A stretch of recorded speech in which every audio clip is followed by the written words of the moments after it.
Hey, what's up guys, I'm Praetorian and welcome back to Europa Universalis 5 as we're playing as England. So in today's episode we'll be doing our third war against France since that coalition has declared war on us. Kind of unfortunate, it's not the way I'd want this to go down, but we should still be able to get a few things from this conflict. However, before we really get into this war in today's video, there's a couple things I wanted to do and talk about. So the first is our market situation. So some of you may have noticed that I haven't been managing the trade in the last one or two videos. I put them all on automated, including the London market, just so that we can make progress a little bit faster and have to come in here and manage it all the time. Yeah, it's just not as efficient, but you're not changing the amount that you're making drastically. So it's really just a matter, do you feel like micromanaging that just for the little bit of extra money? Because, you know, it is very micro intensive. I really hope that they make some adjustments to the trade system so you don't have to micro it as much.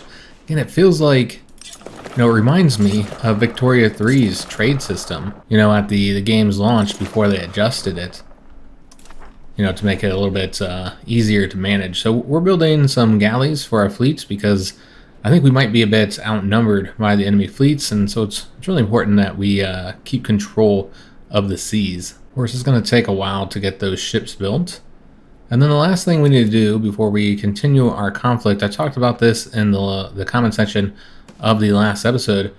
We've been having a lot of trouble with rebellions, and I've been having to dedicate one of our cabinet positions just to trying to keep the rebellions down. I'm to the point where I really don't want to waste one of our characters doing that. I mean, we only have 2 positions.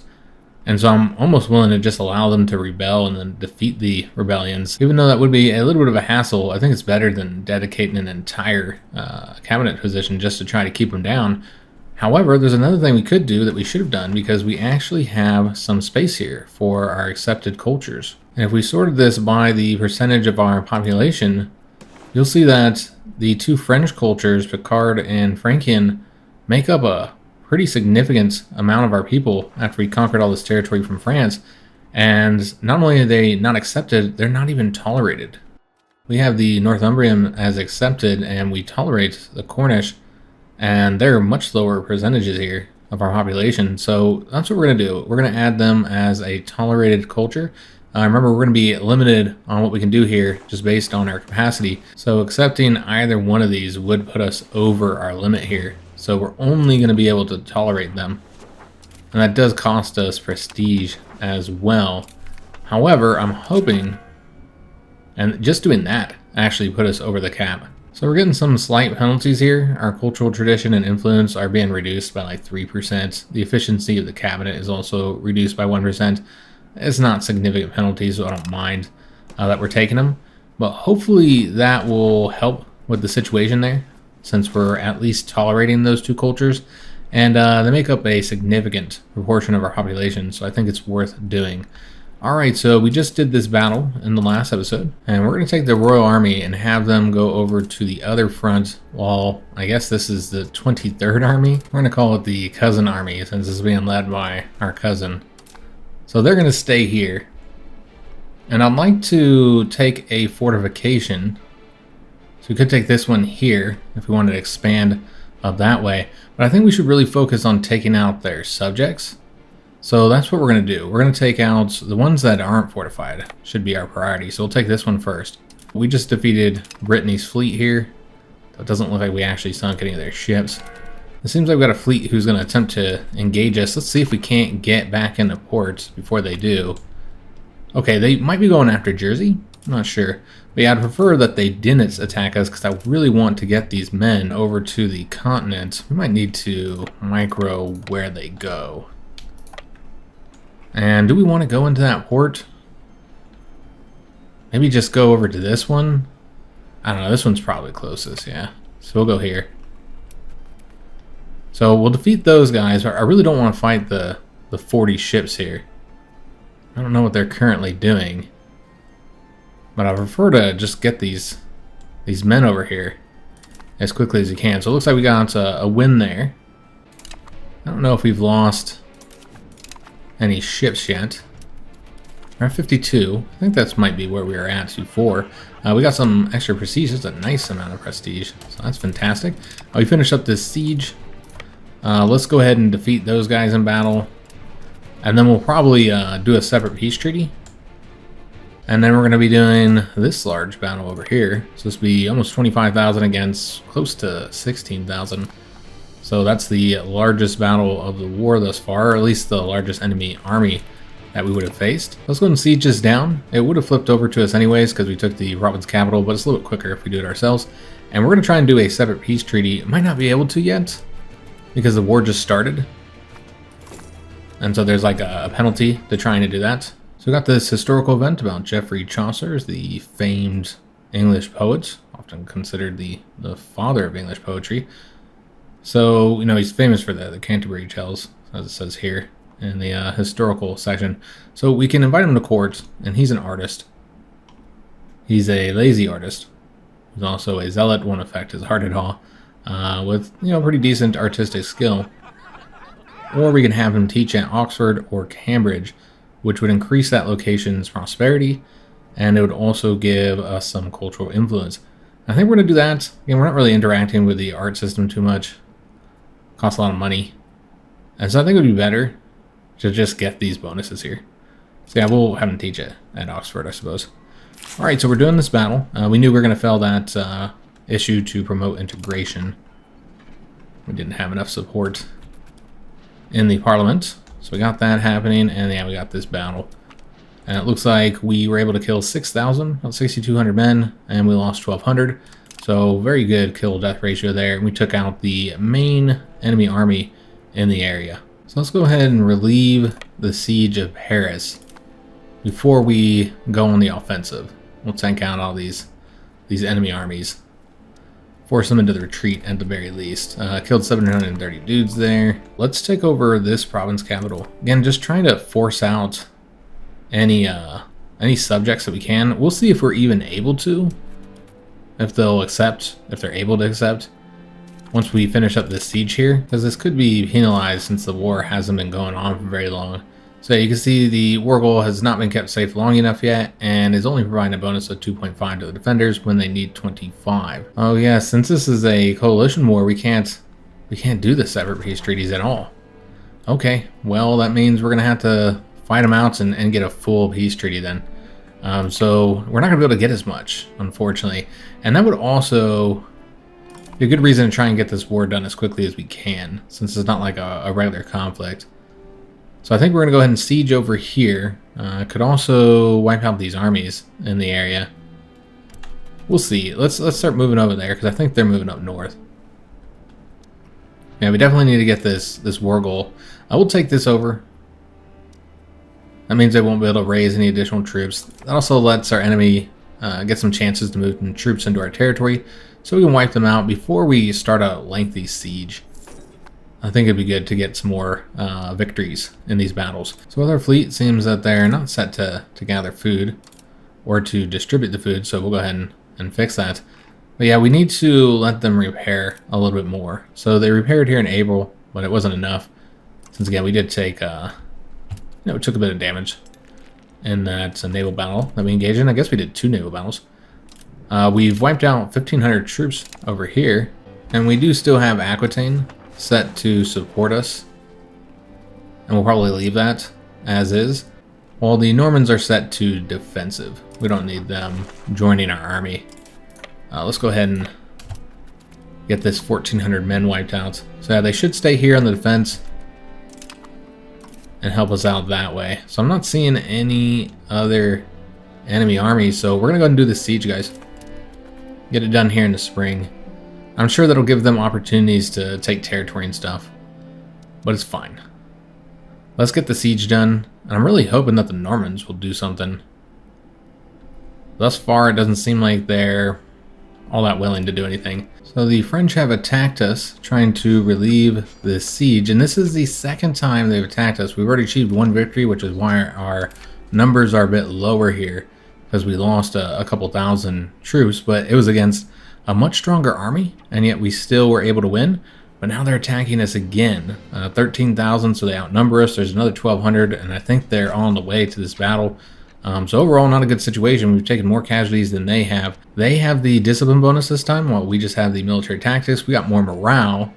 I mean, we're winning the battle. That's what matters here. But I think the reason for the discipline is because Sir Edmund does not have the higher military ability. And you notice Cambridge has fallen as well. And that's because they're over here taking our territory. They got an army while our allies sit here doing nothing. They outnumber them while they just let these troops take whatever they want. So we were able to win this battle. We lost 1,800 though. They lost 2,600. Overall, we're in a very exposed position down here, guys. I'm trying to get this siege done, but they keep on focusing on that army since it's the smaller one. Looks like we wiped out another small army over here. Yeah, I'm hoping we get the siege done, but it's not looking good. One more attack might be the end of them. The Normans are helping out a little bit against these smaller armies. I got 104 dudes that I was able to recruit from our territory. I'm not entirely sure why. I think most of them are from Cornwall. Maybe because we got the control up a bit more. But yeah, we were able to get some more levies. And so we're bringing them over here, and then we're going to merge these. Give our army another 104 dudes. You know, it helps. Yeah, still working on the siege here. Have not made a lot of progress. And while we're doing that siege, the enemy is just able to take over all of our continental territory. You know, they haven't got any forts, so that's what matters. Oh, that's interesting. Aquitaine just left the siege. That's not good. It leaves us with less than 10,000 men here. And this is the absolute perfect time for this. Unfortunately, Edward III has died. So that'll be that notification here. So he died while leading the siege. Maybe he was shot by an arrow or something and got infected. And so now we have King Edward IV, the Black Prince. Obviously, this is not the historical Edward IV because Edward the Black died before he was able to ascend to the throne. Instead, it was his son, who was named Richard. He ascended to the throne and became Richard II. But yeah, Edward died of dysentery, a long-suffering dysentery. But his son is named Thomas. We can't change the names. This isn't CK3, so we cannot change the name of children, although he's not a child anymore. He's 18 years old, and these are his skills. He's terrible, absolutely terrible. And this is one of the negatives one of the many negatives of the fact that, you know, Edward, you know, came over to Chester and ruled that as an independent ruler. It meant that we weren't able to work on our future, you know, our grandson, our future heir. So we weren't able to invest in his education or even choose his education. And so now we have a terrible future heir. I'll have to see what happens there. Maybe he'll die somehow. I don't know who his other son is. It's Richard. Oh, that would be interesting if we did have Richard become the king next. Because we could spend on him. And you know what? I think that's exactly what we're going to do as soon as we have the money. We'll need 250. We're going to do the expensive education. I don't know if maybe we can put this guy in charge of like an army, have him march around in diseased areas and fight against much larger armies. Maybe we can get him killed somehow. I guess we could make him an admiral and then put him on a ship like way out here and then let him die from attrition. That'd be an option. Kind of gamey, of course, but yeah. I really don't want that guy to be the king because he's terrible. I'd way rather have Richard, and it would also fit better because he'd be Richard II. So we're going to try and invest in his education. Already, even at 11 years old, he's approaching his brother's abilities. So maybe he'll be better. We're going to try and make him better anyway. So that's going to be our priority, is investing in his son. And we'll also try and get Edward's abilities increased, you know, using some of those parliament agendas that we can do. So I'm not even going to bother to arrange a marriage for Thomas, because if he had any sons, then those would become, I mean, I guess that would be an option, and then you wouldn't have to try and make Richard really good. Yeah, I guess we could do that, because then we could invest in him the entire time. Yeah, you know what, let's go ahead and arrange a marriage for him. We'll see if there's any good choices. I suppose we'll just do this marriage with Johanna of Württemberg. Yeah, I suppose she's fine. Yeah, we'll do that marriage. Get a little bit of extra prestige here, which our prestige is increasing. We're at 46 at the moment. So getting that up a bit higher. We have our fleet over here blockading Flanders. Kind of pissed off that they're over here taking our territory and our allies aren't doing anything. I don't know why they're not engaging them since they do outnumber them. That means we're going to have to bring an army back home in order to take care of that, unfortunately. Yeah, kind of stuck doing these sieges, and this is one example of why I didn't want to do the sieges early on in the previous two conflicts, is it lets them dominate a little too much, because you haven't destroyed enough of their armies. Well, we do need a commander for the Royal Army, since Edward's dead, and I really don't see us making King Edward the leader of this army, despite the bonuses from having him in there, since he's from the Crown Estate, obviously. He's just not good enough. This character is really old, but he has that really high military and diplomatic ability. Administrative is not as impressive. He's probably going to end up dying and won't serve us from long, but you know, while we have him, we'll make use of him. So we were really close to finishing up this siege, but we got engaged again by a similar size army, so hopefully we can win. Because, you know, we are getting the penalty from the river crossing, so even against similar size armies, we can have difficulty. I mean, it looks like this is going to be a victory. You know, luckily we're killing a lot of them. And one benefit here is they have the lower discipline than that previous army that we fought. What's strange is that it's saying that King Edward is leading this army when he's not. If you look at his stats, it still says Sir Edmund, so it looks like a bug. And I think we should be able to win this and hopefully get that siege completed. And a big reason why we're gonna get this victory is because Aquitaine did bring their troops back over here, because otherwise we would have lost that without their, I think they had about 3,000 dudes that assisted us. So we took 1,700 casualties, they took 3,600, and you can see the siege is very close to being done. So we have the money that we needed in order to do the expensive education for Richard. Now he might not end up being the heir, since we might have some grandchildren through Thomas, but just in case he does, we'll do the expensive education. I know it costs a lot, hence the name, but we won't have to do it for long because he only has a few years before he comes of age. So we're just going to try and increase his abilities, which, you know, it helps because maybe he'll serve as a counselor, you know, cabinet member, or potentially could serve as a general if he gets good enough. This siege here is progressing as well. It looks like we should have that done soon, which will allow us to clean up this mess and go back home where we are having a lot of issues. That's where the starving provinces come from, because they took over so much territory. We don't have any fortifications over there. And I don't know why the Welsh won't do anything. I guess they just don't like us. Flanders decided to attack our fleet here. So this is a large fleet battle, 40 ships against 54. Which we did get 2 of those galleys constructed. Our admiral's better. We have overall better stats too. I guess they have the higher morale, but yeah, we were able to achieve a victory there. Excellent. But our ships are all going to be damaged, so we're going to go ahead and send those back and let them repair. Send them over to London. And we have finally unlocked the armory building. All right, so that's absolutely fantastic. We're going to want to start building those immediately. So going into our military buildings, we're going to want to get these constructed. I don't know, probably spread them around. You don't want them all like in your capital, because, you know, this is where they recruit from. It looks like we can only get the one right now, but that's still an increase, you know, once we get that built, of manpower. So that'll be really helpful, because it'll, you know, obviously allow us to put the manpower into the garrisons, but also eventually, once we have enough, we can start recruiting some additional regular army units. So hoping, yeah, that siege would finish up. 317 days took far too long, guys.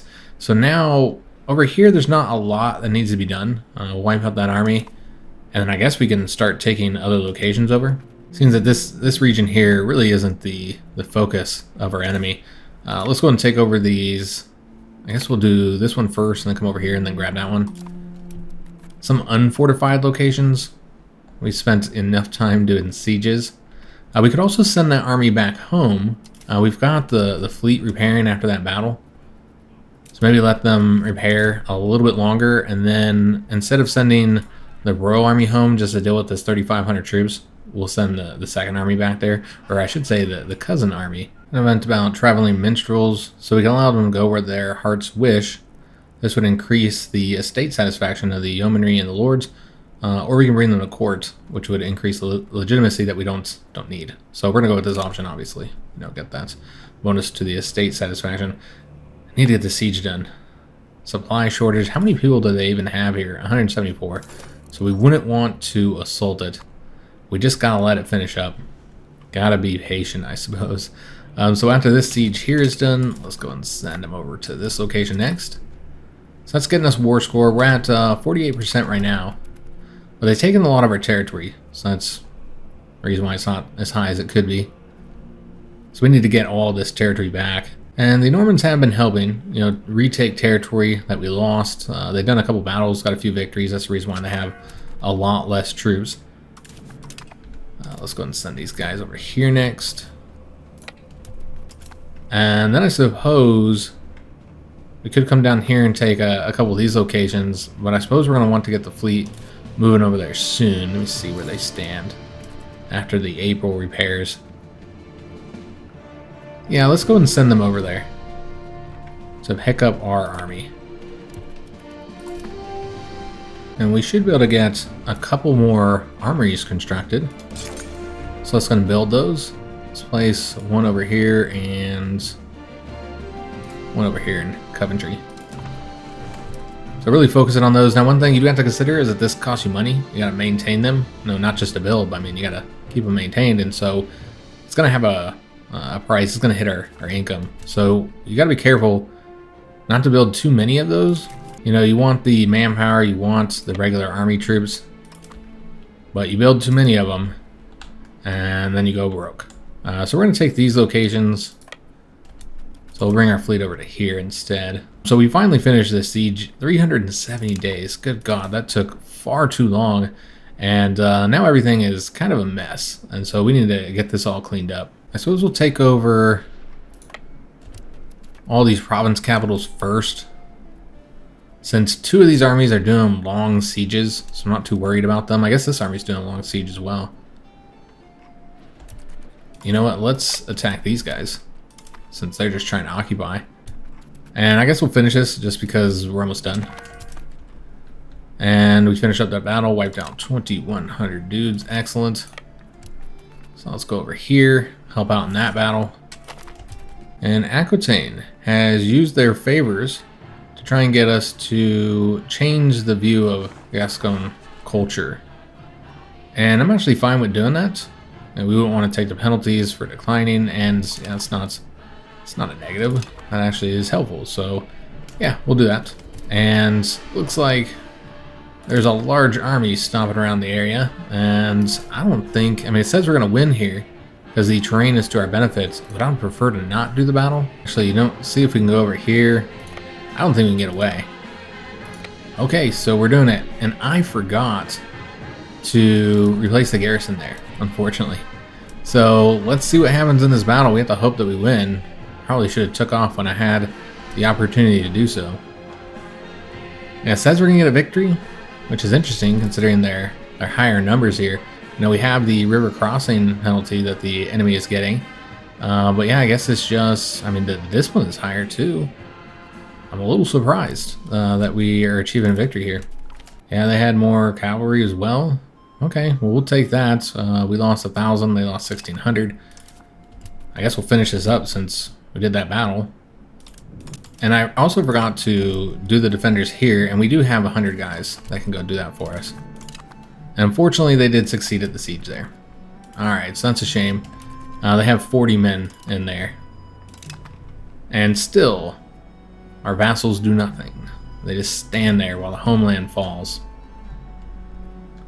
So very unfortunate. Let's go ahead and place the troops into the garrison.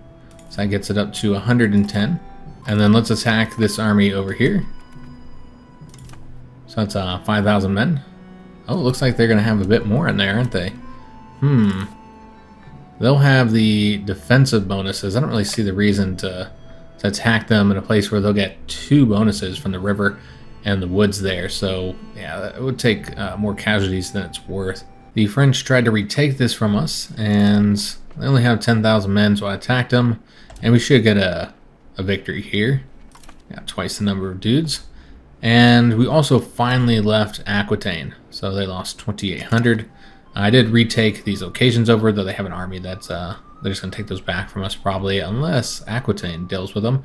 Also put whatever men we had into this garrison, so it's 59 men. And now we're moving back home to try and deal with that army and retake these locations. It looks like the enemy did take over a fort from Normandy, so we're gonna take it back because there are no defenders there, and so we can easily just assault it. And then we'll deal with the rest of these armies that are sitting around here. All right, so our troops are finally back home. Let's go and wipe out those troops there, and we'll see if there's any fleets we can engage. Maybe that Flanders one, because we have fully repaired our ships.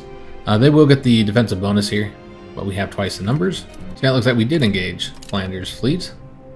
Okay, so we'll keep them. Oh, they got more ships now. So maybe they're building up a fleet. Maybe we should build some additional ships as well. I get 2 more galleys. Yeah, we'll get 2 more of these. We still have a bit of money, and I've been saving this because remember we got the town in Exeter, and then we haven't done anything with it. So there's a few things we're going to want to do. So we want to get the wharf. We're building these anywhere we can. Somebody asked me about that, why I wasn't building them. You can only build them in urban locations, and we're not going to build them in the territory of our subjects. So every time we have a new urban location, we get the wharf constructed. That gets us more sailors, more trade capacity, but the important thing here is the harbor capacity, because that reduces the proximity cost. Because remember, we're trying to improve the proximity in this region, which you can see we've already got it built up here because we built that bailiff, and that would also affect the regions around it to a degree. And so you can see we have a little bit of control there, but not really in any of the other areas here, unfortunately, and not even in Exeter. So we're going to try and get that increased. The wharf should help with that. And then the other thing we want to get to help with the control is the temple, which can also only be constructed in the urban territory, or urban locations, I suppose. We'll see if we can get any more bridges. We can. We'll build one here. It looks like that's going to be all of our money for now. Alright, so once we get this battle done, we'll have to chase those troops down. So we have arrived in this fort, and you can see that it would take the full time, despite the fact that we know they don't have any defenders here. So let's just assault that. Easily liberate it. That'll flip all the rest of this territory over to us, and they'll at least get the 10 dudes. But we're not going to put any troops there because it should build up on its own as long as Normandy is paying for their fortifications. You know, I'm not going to attack there. We're going to wait until we have more advantageous terrain. We've got a bunch of stuff we could be doing. All this territory we need to reoccupy, and a bunch of small armies we could take out. So let's focus on getting some of that territory back just for the war score, because again, I would like to end this conflict as soon as we're able to. And we need to chase this little small army down wherever they're going to get them wiped out. Of course, they're moving nice and fast here. They should be going to some territory that they have control of. And it's unfortunate that they had such success here. Largely due to our worthless vassals. Just absolutely worthless. They're not doing anything here. And this is what I was waiting for them to be sieging a fort. So that we'll get the defensive bonuses. I don't see any reason to take the defensive penalties if you don't have to. We've got an event here about a fortunate peasant. By virtue of the connections that he's made in our court, as well as some shrewd business decisions, the peasant Henry Yeville has managed to amass a significant fortune that rivals even the successful amongst our burghers. Most are already assuming that he belongs, but is that really the message we should send? So we can send congratulations. This moves us towards plutocracy, and the burghers get 909 ducats, and then Henry Yeville will join the burghers. He's currently part of the peasant or yeoman estate. Or we say a rich peasant is still a peasant, and it'll be the yeomanry that will get the 909, we'll move towards aristocracy, and we'll gain some stability. Well, when we look at what they want to buy, the burghers want a scriptorium, while the yeomanry want a winery. Both of those are useful to our economy. However, I assume that eventually the yeomanry will construct something we don't want because they're going to get a lot of money. That winery is not going to cost that much. The burghers are more likely to build stuff that we want.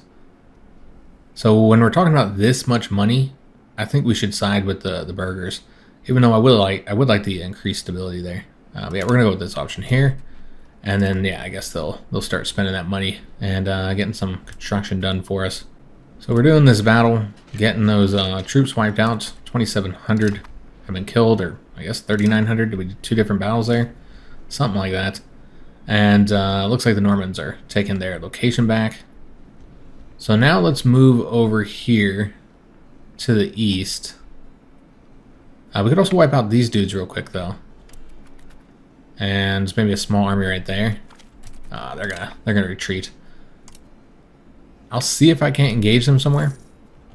Just because we can completely wipe out that army. So they're trying to escape us here. So we should be able to get them wiped out. Oh, nope, they took off. So now we gotta go this way.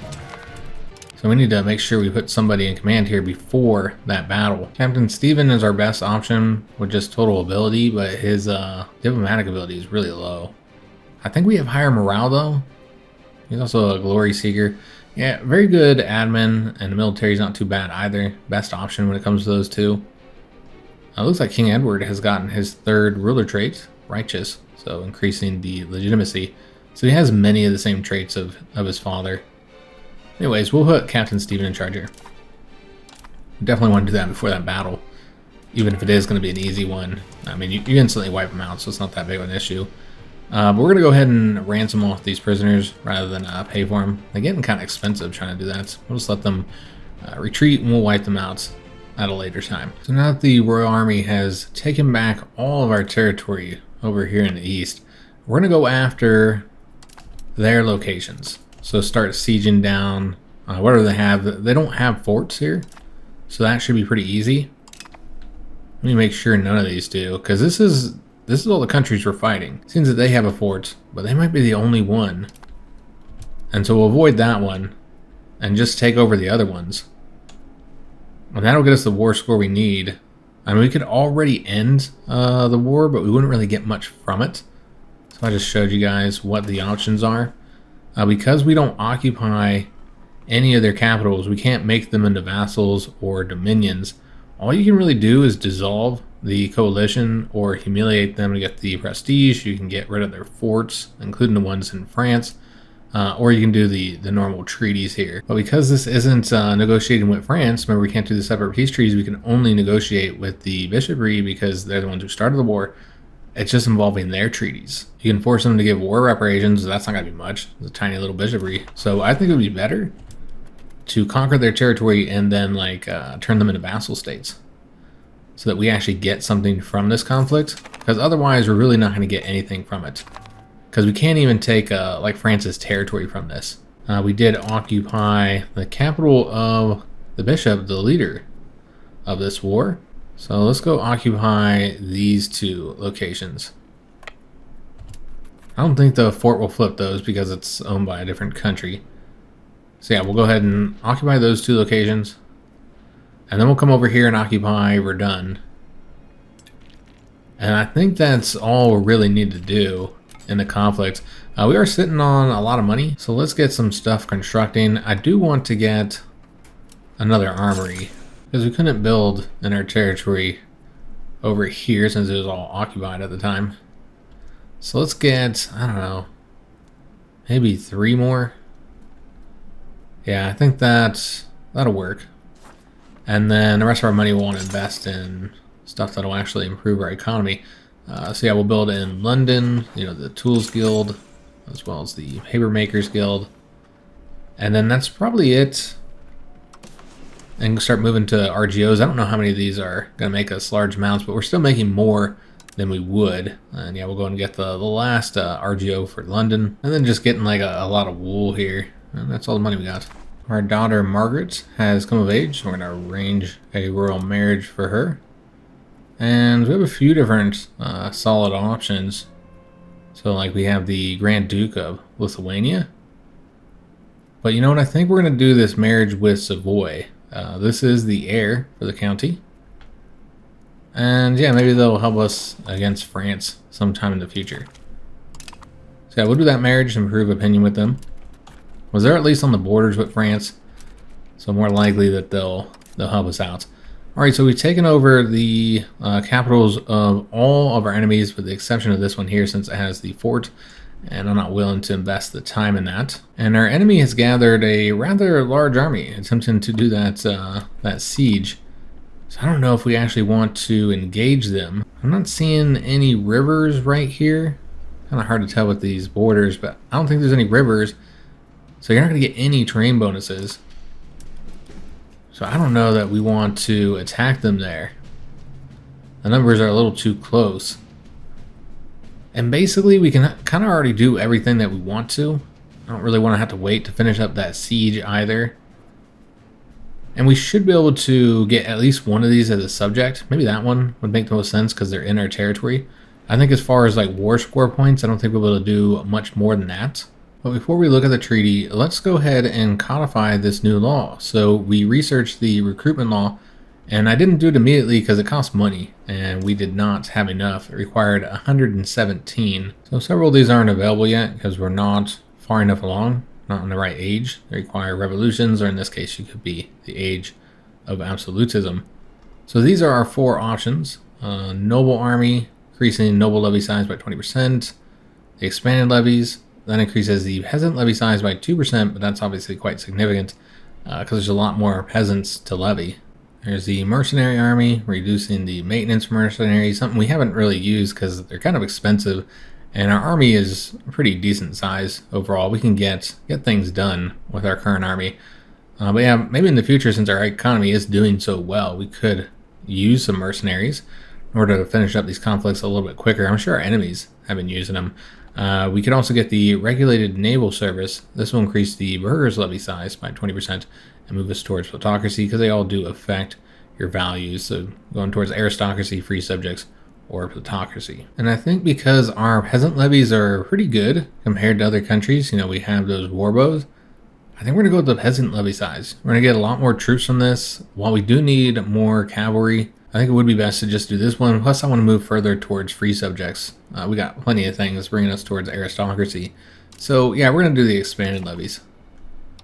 And that should give us a nice little boost to our levy size. So yeah, let's go ahead and get this war finished up, because they definitely want peace since they're now occupied. So we can turn them into either a dominion or a vassal. I think we're going to make them a vassal. That's going to cost 60.26 points. Instead of turning them into a vassal, we could just annex that territory, since it's within our current region that we're directly managing. Obviously not going to get much from it since we don't have any control over there, but I don't know, it looks nicer. So I think that's what we're going to do. We don't have any points to do anything else, so we couldn't make these other countries into vassals. Also couldn't force them to dissolve the coalition. Probably just get money. I don't think there's going to be anything else since we're annexing them, so we can't dismantle any of these forts. So all we can do is try and get some money, and we're not getting much. So we did all this fighting to get one territory. So this is why I was quite unhappy with us having the coalition war instead. And I had a lot of people saying, just ignore the coalitions. Don't worry about them if we're getting too much antagonism, which is exactly what we did. We didn't really care that we were producing a ton of antagonism with those peace treaties that we were making. However, by doing that, we ended up having to fight that pretty pointless coalition war. It's just a waste of time. That's the way I feel about coalitions. Rarely are they like a serious issue. It's just that this coalition was disbanded since they don't have a leader, but they can always just form another one. But they wouldn't be able to do that until those treaties are up, which looks like that'll be in 1380. The ones in Ireland are 1376. So we got to bring our troops back home here. Yeah, it's just coalitions. It's not that they're difficult. It's that it's wasting your time. You're fighting that war out and generally not getting much from it. Now, if the coalition leader had been somebody different, like let's say France had been the coalition leader, then we could have gotten a lot more out of it than what we did. So it kind of depends on who starts that coalition. And unfortunately, it was just that one bishop that started it, and thus we didn't get much out of the peace treaty. But if it had been France, then maybe it wouldn't have been as worthless of a war. Let's go in and drill army, bring these guys out here. We'll also want to cut off our army maintenance. Not that it's going to have a large effect. I mean, it says it will here, but I think with them drilling, it's basically the same amount. We'll also bring down the fort maintenance. Don't need to do that. And then we'll get the fleet back patrolling the seas to increase our maritime presence, which, as you can see, is kind of low in many of our sea regions here. That's only 15. We're missing one. Was this one here? All right, so let's get them patrolling the sea zones. So we've been saving us some money in order to create another town, and I think we're going to do Lebanon. And I decided that I haven't showed this much here in the ledger. A lot of different things you can look at. We're looking at the locations right now, and you can just sort it by the population. So Paris is our most populated location, with London being second. Our most populated rural settlement is Fakenham. I don't know if I'm pronouncing that right, with 33,000 people. However, we already decided that we're not going to do that one, because first of all, that province has like 3 towns in it. And secondly, we want to keep them as a rural settlement because they have those sturdy grains, which we're always in need of. Doesn't make sense to invest in any location that is in France, since we just don't have control in those locations. And thus, if you're skipping over all those, the best location, again, Thetford's the same situation as Fakenham, is the fact that it's in that one province. That means Lebanon is the best location. It's also the province capital. But this is pretty useful. You can find out how much you're getting in taxes. London is producing the most. Here in Paris, even though they have a high population, we have no control there. So that's the reason why we're not getting any of the taxes there. So if we gave Paris to one of our vassals, or freed them, not freed them, but created a new vassal there, then we would get a good amount of income. The problem is that we're making a lot from trade, and all those marketplaces are in Paris, and it's our trade center. So if we gave that to a vassal, we'd lose a lot of our trade advantage, and I don't think the vassal would produce quite as much money as what we're getting from trade.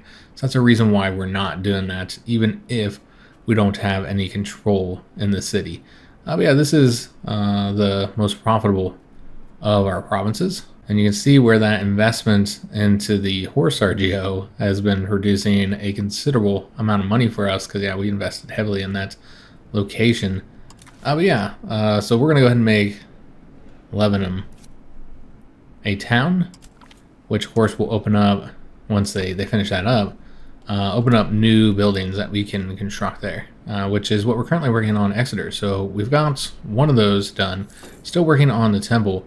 But we should see that proximity has increased at least a little bit. Yeah, it's 1.55% where it was at 0.